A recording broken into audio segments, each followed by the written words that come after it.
ಶ್ರೀ ಕ್ಷೇತ್ರ ಧರ್ಮಸ್ಥಳ ಮತ್ತು doctor D Veerendra Hegde ಅವರಿಗೆ ವೃಥ ಕಳಂಕ ತರುವಂತಹ ದಿಸೆಯಲ್ಲಿ ಪಿತೂರಿ ನಡೆಸ್ತಾ ಇರುವಂತದ್ರ ಬಗ್ಗೆ ಸೂಕ್ತ ತನಿಖೆಯನ್ನ ಕೈಗೊಳ್ಳಬೇಕು ಅಂತ ಹೇಳಿ ಆಗ್ರಹಿಸಿ ಧಾರವಾಡದಲ್ಲಿ ಶ್ರೀ ಧರ್ಮಸ್ಥಳ ಭಕ್ತಾಭಿಮಾನಿ ವೇದಿಕೆ ವತಿಯಿಂದ ಬೃಹತ್ ಪ್ರತಿಭಟನೆ ನಡೆಸಲಾಯಿತು.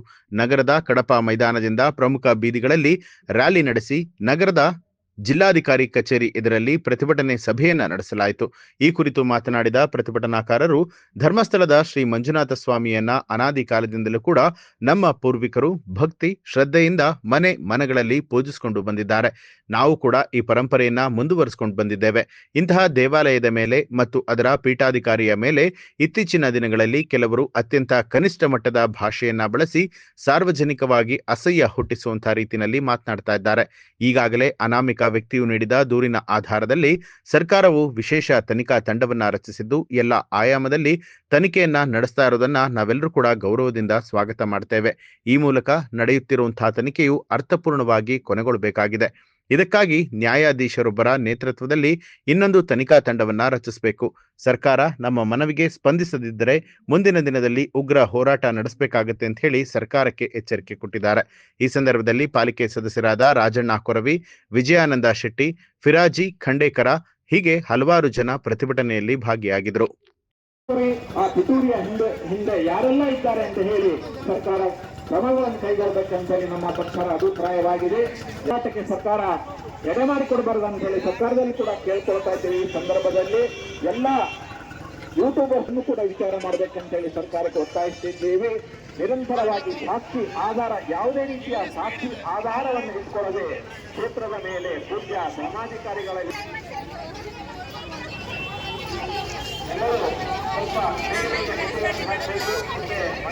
ಪ್ರತಿಭಟನಾಕಾರರು ಕೇಳ್ಕೊಳ್ತಾ ಇದ್ದೇವೆ. ಸಂಚಾರಕ್ಕೆ ಮುಖ್ಯ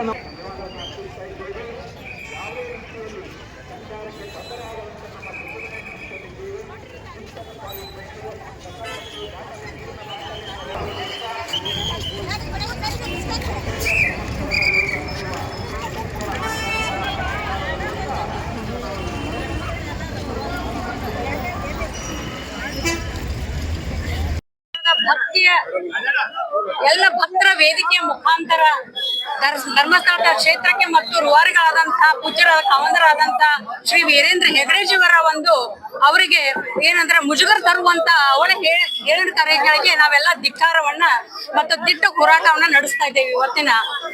ಇವತ್ತು ಧಾರವಾಡದಲ್ಲಿ ಈ ಹೋರಾಟ ಶುರುವಾಗಿದೆ. ಇನ್ನು ನಾಳೆಯಿಂದ ಸುಮಾರು 7-8 ಜಿಲ್ಲೆಯಲ್ಲಿ ಈ ಭಕ್ತಿ ವೃಂದದಿಂದ ಎಲ್ಲಾ ಕಡೆ ಹೋರಾಟವನ್ನ ಶುರು ಮಾಡ್ತಾ ಇದ್ದೇವೆ. ಇವತ್ತಿನ ದಿವಸದೊಳಗ ಈ SIT ತನಿಖೆ ನಡೀತಾ ಇರುವುದು ಎಡಪಂಕ್ತಿಗಳ ಹುನ್ನಾರದಿಂದ SIT ತನಿಖೆ ನಡೀತಾ ಇದೆ. ಸರ್ಕಾರ ಏನು ಎಡಪಂಥಿಗಳ ಅವರು ಏನಂದ್ರ ಒತ್ತಾಯಕ್ಕೆ ಒಳಗಾಗಿ ಏನಂದ್ರ SIT ಟೀಮ್ ಅನ್ನ ತನಿಖೆ ನಡೆಸ್ತಾ ಇದೆ. ಏನು ಮುಸುಕು ಮುಚ್ಕೊಂಡ ಅನಾವಿ ಬಂದ್ ಇದನ್ನ ಹೇಳಿಕೆಯನ್ನ ಕೊಡ್ತಾ ಇದ್ದಾನ. ಇದು ಅವ್ನು ಎಲ್ಲಿ ಅಂದ್ರೆ ಅವ್ನೇನ್ ಬಂಧಿಸ್ಬೇಕಾಗಿತ್ತು ಅಥವಾ ಅವನವ್ನ ಎನ್ಕ್ವೈರಿ ಮಾಡ್ಬೇಕಾಗಿತ್ತು. ಅವನವನ್ನ ಫ್ರೀಯಾಗಿ ಅಡ್ಡಾಡ್ಲಿಕ್ಕೆ ಬಿಟ್ಟು ಇದನ್ನ ಧರ್ಮಸ್ಥಳ ಕ್ಷೇತ್ರದ ಬಗ್ಗೆ ಅವಳು ಹೇಳಕಾರಕ್ಕೆ ಏನಂದ್ರ ಮುಜುಗರ ತರುವಂತದ್ದು.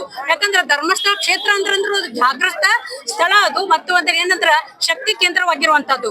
ಈ ಜಾಗೃತ ಸ್ಥಳಕ್ಕೆ ಏನಂದ್ರೆ ಮುಜುಗರ ತರುವಂತ ಎಲ್ಲ ಭಕ್ತರಿಗೆ ಮನಸ್ಸಿಗೆ ನೋವಾಗುವಂತ ಹೇಳಿಕೆಗಳನ್ನ ಎಲ್ಲರೂ ಕೊಡ್ತಾ ಇದ್ದಾರೆ. ಇದು ಆಗಬಾರದು ಅನ್ನೋದು ನಮಗ ಮನವಿ.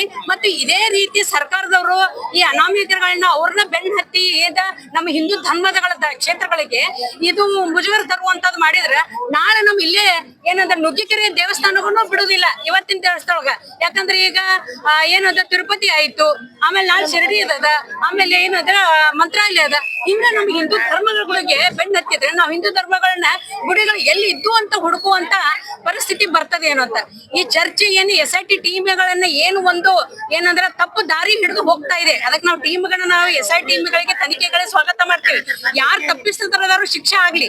ಆದ್ರ ಧಾರ್ಮಿಕ ಕ್ಷೇತ್ರ ಆಗಿರುವಂತ ಜಾಗೃತ ಸ್ಥಳ ಆಗಿರುವಂತ ಧರ್ಮಸ್ಥಳ ಕ್ಷೇತ್ರಕ್ಕೆ ಯಾವುದು ಅವಹೇಳನಕಾರಿಗಳನ್ನ ನೀಡಕೂಡದು ಮತ್ತು ಪೂಜ್ಯರಿಗೆ ಮನ ನೋಡಿಸುವಂತ ಕೆಲಸ ಆಗಬಾರದು ಅನ್ನೋದು ನಮ್ಮ ನಮ್ಮ ಮನವೊಲಿಕೆ. ಮತ್ತು ಇದೇ ರೀತಿ ಮುಂದುವರೆದ್ರ ಇವತ್ತು ಏನಂದ್ರ ಬೆಂಗಳೂರಿನಲ್ಲಿ ಸದನ ನಡೀತಾ ಇದೆ, ಅದು ಚರ್ಚೆ ಆಗಬೇಕು ಅನ್ನೋದನ್ನ ನಮ್ದು ಏನಂದ್ರೆ ಇವತ್ತಿನ ಬೇಡಿಕೆ. ಮತ್ತು ಇದೇ ರೀತಿ ಮುಂದುವರೆದ್ರೆ ನಮ್ದು ಬೆಂಗಳೂರು ತನನು ಫ್ರೀಡಂ ಪಾರ್ಕ್ ನಲ್ಲಿ ವಿಧಾನಸೌಧವರೆಗೂ ನಮ್ದು ಹೋರಾಟ ಮುಂದುವರಿತದ ಅಂತ ಹೇಳಿ ಎಲ್ಲ ಭಕ್ತ ವೃಂದರ ವೇದಿಕೆ ಮುಖಾಂತರ ನಾನು ಹೇಳಲಿಕ್ಕೆ ಇಚ್ಛೆ ಪಡ್ತೇನೆ.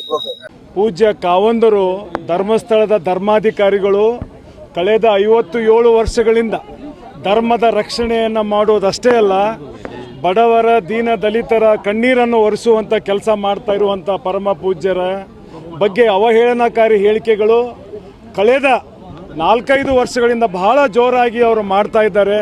ಅವರನ್ನು ಯಾಕೆ ಅರೆಸ್ಟ್ ಮಾಡಿಲ್ಲ, ಅವರ ಬಗ್ಗೆ ಯಾಕೆ ಎನ್ಕ್ವೈರಿ ಮಾಡ್ತಾ ಇಲ್ಲ, ಮತ್ತು ಇವರ ಮೂಲ ಯಾವುದು, ಇವರಿಗೆ ಹಣ ಯಾರು ಕೊಡ್ತಾ ಇದ್ದಾರೆ, ಇವ್ರ ಉದ್ದೇಶ ಏನು, ಇದು ನಮಗೆ ಗೊತ್ತಾಗಬೇಕಾಗಿದೆ.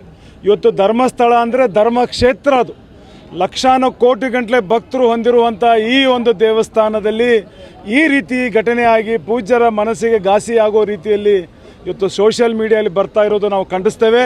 ಕೂಡಲೇ ಅವರನ್ನು ಅರೆಸ್ಟ್ ಮಾಡಬೇಕು, ಅವರ ಮೇಲೆ ಕಾನೂನು ಕ್ರಮ ಜರುಗಿಸಬೇಕು. ಅದೇ ರೀತಿ SITಯಲ್ಲಿ ಈಗೇನು ಅನಾಮಿಕ ಇವತ್ತು ಬಂದು ಎಲ್ಲ ಜಾಗವನ್ನು ತೋರಿಸ್ತಾ ಇದ್ದಾನೆ, ಅವನು ಯಾಕೆ ಮುಖ ಮುಚ್ಕೊಂಡಿದ್ದಾನೆ, ಅವನು ಮುಖ ತೆಗಿಲಿ, ಹೊರಗೆ ಬರಲಿ, ಅವನು ಏನು ಅನ್ನೋದು ಜನರಿಗೆ ಗೊತ್ತಾಗಬೇಕು. ಮತ್ತು ಅವನಿಗೆ ಕೈಗೆ ಬೇಡಿ ಹಾಕಬೇಕು. ಅವನು ಹೇಳ್ತಾ ಇದ್ದಾನೆ ಅವನು ಕೂಡ ಅಪರಾಧಿ, ನಾನು ತಂದಿಲ್ಲಿ ಊತಿದ್ದೀನಿ ಅಂತಾನಂದರೆ ಈಸ್ ಅನ್ ಕಲ್ಪ್ರಿಟ್. ಅವನಿಗೆ ಜುಡಿಷರಿ ಅರೆಸ್ಟ್ ಆಗಬೇಕು. ಅವನು ಅದನ್ನು ಬಿಟ್ಟು ಸಾಯಂಕಾಲ ಅವನು ಫ್ರೀ ಬಿಡ್ತಾರೆ. ಅವ್ನಿಗೆ ಯಾರ್ಯಾರೋ ಫೀಡ್ಬ್ಯಾಕ್ಗಳನ್ನು ಮಾಡ್ತಾ ಇದ್ದಾರೆ, ಮರುದಿವಸ ಬೆಳಿಗ್ಗೆ ಬಂದು ಏನೇನೋ ಹೇಳಿಕೆಗಳನ್ನು ನೀಡ್ತಾ ಇದ್ದಾನೆ. ಆದ್ದರಿಂದ ಕೂಡಲೇ ಅವನಿಗೆ ಜುಡಿಷರಿ ಅರೆಸ್ಟ್ ಆಗಬೇಕು.